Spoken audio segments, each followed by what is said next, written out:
Good morning. मेरा नाम सौरभ शर्मा है और आज अपने लेक्चर का आखिरी पार्ट देखने जा रहे हैं।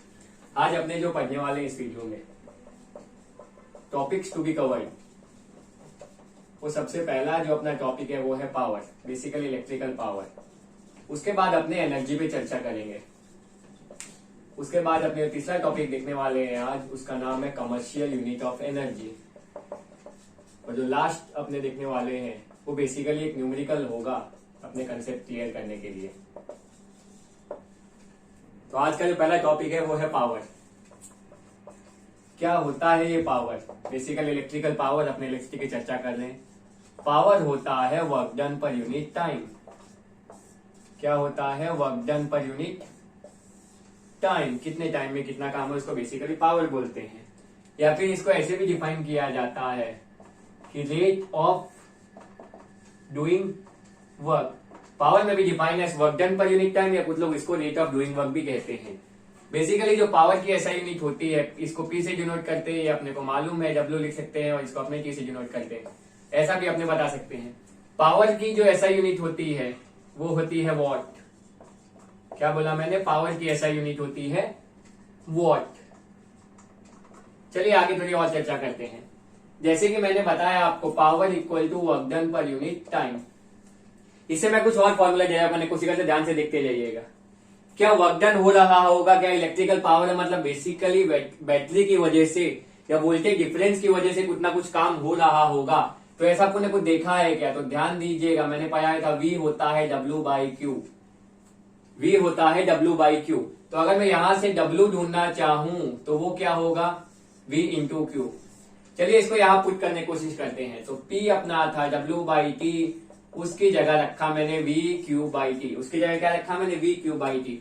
ध्यान से देखिए, मैं क्या जानता, I equal to Q by T होता था। तो आप ध्यान से देखेंगे तो इसको मैं V I लिख सकता हूं। और बेसिकली यही है, लेकिन इसको अगर आप चाहो तो एक स्टेप और बढ़ा के कर सकते हो। जैसे पावर होता है work done per unit time, वो मालूम है V इक्वल टू होता है क्यू बाई टी। यहां से अगर मैं Q ढूंढना चाहूं तो Q मेरा होता है I इंटू टी। तो basically V into I into T से टी की कहानी खत्म। P इक्वल टू वी आई। ये खाली मैंने तुमको दूसरा तरीका बताया है, आप कैसे भी कर सकते हैं। बेसिकली मेरे को फॉर्मूला डिराइव करना था, तो फॉर्मूला देखिए आ गया। ये मेरा पहला फॉर्मूला है, P equal to V into I. Basically मैंने पावर का फॉर्मूला डिराइव कर लिया in term of potential difference. इसका कुछ और फॉर्मूला, चलिए उसको देखते हैं। तो जैसे कि अपने पावर का एक फॉर्मूला डिराइव किया, वो क्या था? P equal to V into I. चलिए इससे बेसिकली दो और फॉर्मूले डिराइव करते हैं जो अपने को न्यूमेरिकल में काम आ सकते हैं। V की जगह मैं पहले रखूंगा I into R, Ohm's law, और I की जगह मैं रखता हूं V बाई आर। चलिए देखते हैं क्या दो फॉर्मूले निकल के आते हैं। P अपना है V इंटू वाई, V की जगह मैं रखना basically I into R into I. तो जो पावर का अपना बेहतरीन फॉर्मूला निकल के आएगा वो होगा I स्क्वायर इंटू आर। इसको मैं 2 नंबर दे सकता हूँ। चलिए इधर आ जाते हैं। P अपना है V इंटू आई। आप बोलेंगे जी सर जी, V की जगह V, I की जगह मैं रखना चाहता हूँ V बाई आर। तो जो मेरा P का बेहतरीन फॉर्मूला निकल के आएगा वो कुछ ऐसा दिखेगा। P मेरा होगा V स्क्वायर बाई आर, और ये बेसिकली मेरा 3 नंबर का फॉर्मूला होगा। तो बेसिकली पावर अपने स्टार्ट किया था, पावर होता था work done per unit time, या कुछ लोग उसको रेट ऑफ डूइंग वर्क कहते थे। वहां से अपने पहला फॉर्मूला डिराइव किया जिसको P equal to V into I, V equal to W by Q होता था। उससे अपने W equal to V into Q रख के पहला फॉर्मूला डिराइव किया। फिर V आई फॉर्मूला, उसमें V की जगह मैंने पहले I याद रखा तो मेरे को दूसरा फॉर्मूला मिला, और I की जगह V बाई आर रखा तो मेरे को तीसरा फॉर्मूला। बेसिकली ये 3 फॉर्मूले हैं पावर के। दूसरा अपना टॉपिक है आज का, वो है एनर्जी, या बेसिकली इलेक्ट्रिकल एनर्जी। तो अभी मैं आपको बता चुका हूं कि पावर होता है work done per unit time, लेकिन यही वर्क डन तो इंटर कन्वर्टेबल होता है एनर्जी में। Work done is converted in the form of energy. तो क्या मैं इसको ये भी लिख सकता हूं कि power equal to energy by time? आप बोलेंगे जी सर जी। तो एनर्जी का जो अपने पास फॉर्मूला आएगा बेसिकली वो होगा पावर इंटू टाइम। क्या बोला मैंने? एनर्जी का जो मेरे पास फॉर्मूला आएगा वो होगा पावर इंटू टाइम। इसको मैं 1 नंबर दे सकता हूँ, इसको मैं बेस भी बना सकता हूँ, जैसा आप चाहे। अब देखिए अपने इससे और फॉर्मूला डिराइव कर सकते हैं। अगर चाहे तो पावर का आप ये फॉर्मूला लिख सकते हैं, एनर्जी पर यूनिट टाइम। बेसिकली वही हुआ, पर फिर भी आप चाहे तो रख सकते हैं। अब मेरे पास आया energy equal to power into time. अब ध्यान से देखिए पावर के अपने पास कितने फॉर्मूले थे। पहला फॉर्मूला था P equal to V into I, दूसरा फॉर्मूला था P equal to I square R, अभी पिछले स्लाइड में मैंने आपको बताया, और तीसरा फॉर्मूला जो अपना आया था वो आया था V स्क्वायर बाई आर। तो ये 3 फॉर्मूले अपने पास थे। चलिए यहां से यहां आ जाते हैं। Energy equal to power into time. तो पावर का अपने पास फॉर्मूला था V into I into T. तो बेसिकली जो फॉर्मूला बनेगा पहला या दूसरा जो भी आप बोल सकते हैं वो होगा VIT। वो क्या होगा? VIT। अगर आप इसको 1 नंबर देना चाहें तो ये 2 नंबर होगा। चलिए आगे देखते हैं। P equal to V square I square into R। तो एनर्जी मेरा होता है पावर इंटू टाइम, इसकी जगह मैं रखूंगा I square into R into T. तो बेसिकली जो मेरा फॉर्मूला निकल के आएगा वो आएगा I square R into T. इसको मैं बेसिकली 3 नंबर भी दे सकता हूँ। बेसिकली डिफरेंट फॉर्मूले हैं कैसे वर्क डन एनर्जी में कन्वर्ट हो रहा है, और एनर्जी के अपने पास डिफरेंट फॉर्मूले हैं। ये अपने को न्यूमेरिकल में काम आएंगे और थियोरेटिकली आप समझने के लिए बहुत बढ़िया चीज है। एनर्जी मेरा वापस होता है पावर इंटू टाइम। इस बार अपने पास फॉर्मूला था V square by R into T. चलिए आगे बढ़ते हैं। तो एनर्जी आएगा V square by R into T. ये बेसिकली तीसरा या चौथा आप जो नंबर देना चाहें फॉर्मूला। आज जो अपने तीसरा टॉपिक पढ़ने वाले हैं उसका नाम है कमर्शियल यूनिट ऑफ एनर्जी। कौन सी यूनिट ऑफ एनर्जी? तो commercial unit of energy. Basically एक बहुत ही इंपॉर्टेंट टॉपिक है।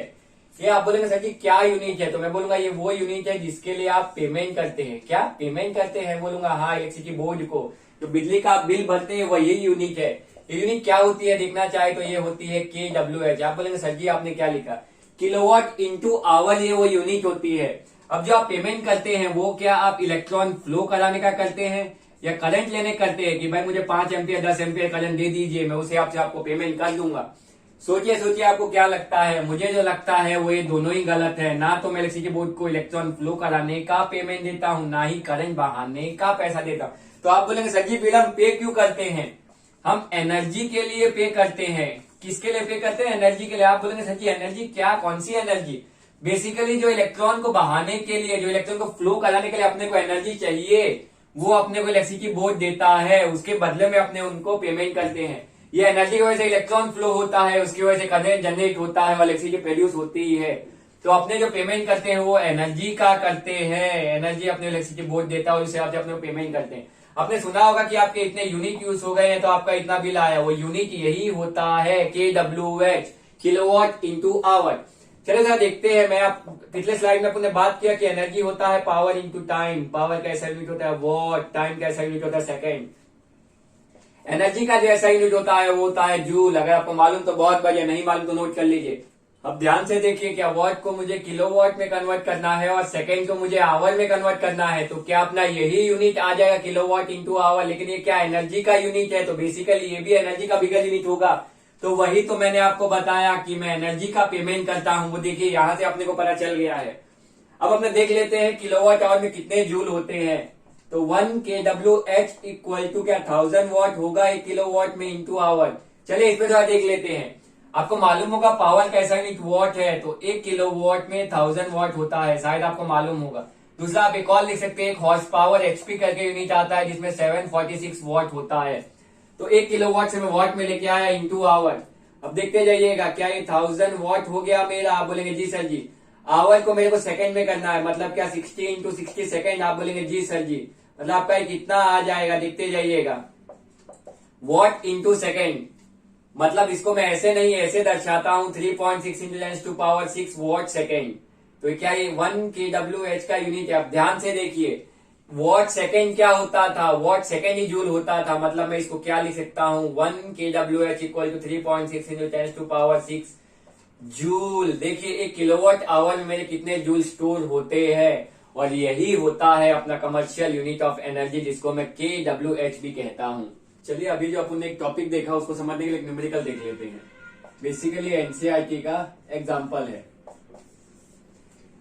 जैसा कि मैंने बताया है कि फिजिक्स का सम जब भी आए सबसे पहले गिवन डेटा लिख लीजिए, उससे आपको बहुत मदद मिलेगा और यूनिट से भी आपको बहुत कुछ पता चल जाता है।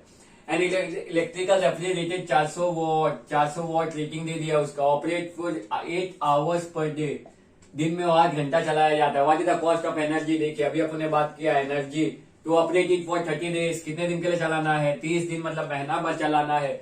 और पर किलोवाट आवर रेट कितना है 3। देखिए पर किलोवाट आवर, इसी को तो क्या मैं यूनिट कहता था, कमर्शियल यूनिट कहता हूँ। देखिए अपने को पावर दे दिया गया है, पावर कितना दिया है तो आप जानते हैं 400 वॉट दिया है। किसमें अपने को निकालना है किलोवाट आवर।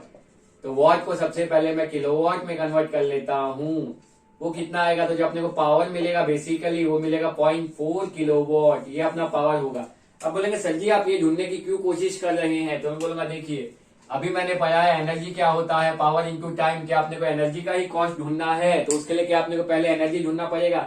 आप बोलेंगे जी सर जी, तो जैसा मैंने बोला एनर्जी होता है पावर इंटू टाइम, तो टाइम अपने को ढूंढना पड़ेगा। टाइम अपना ढूंढना बाकी है, तो टाइम देखिए कितना होगा, 8 आवर्स पर डे इंटू कितना चलाना है, 30 दिन अपने को चलाना है, डे से डे की कहानी खत्म। टाइम जो अपने को मिलेगा वो मिलेगा 240 आवर्स। कितना मिलेगा, 240 आवर्स।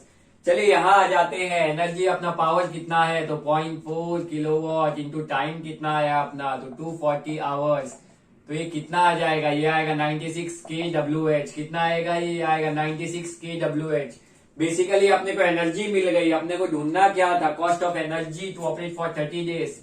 कॉस्ट ऑफ एनर्जी ढूंढना था अपने को टू ऑपरेट फॉर 30 डेज। कितने दिन चलाना है, ऑपरेट फॉर 30 डेज एट ₹3 पर kWh। 1 किलोवाट आवर का अपना कितना था, 3 था। तो आप बोलेंगे सर जी अब तो सम सॉल्व हो गया, मतलब कि 96 इंटू 3 होगा। मतलब जो आपका कॉस्ट आएगा, जो आपको पैसे देने होंगे, वो आपको ₹288 देने होंगे। किसके, एक 400 वाट रेफ्रिजरेटर को दिन में 8 घंटा चलाने के लिए जो महीने भर की आपकी कीमत होगी वो होगी ₹288। इसी के साथ आज का लेक्चर फिनिश होता है। अगर आपको वीडियो पसंद आया तो आप लाइक कर सकते हैं। ऐसे ही और वीडियोस के लिए आप सब्सक्राइब कर सकते हैं। जैसे कि अपना शानदार चैप्टर फिनिश हो गया है, तो अगला चैप्टर आपको कौन से चाहिए वो आप मुझे कमेंट सेक्शन में बता सकते हैं।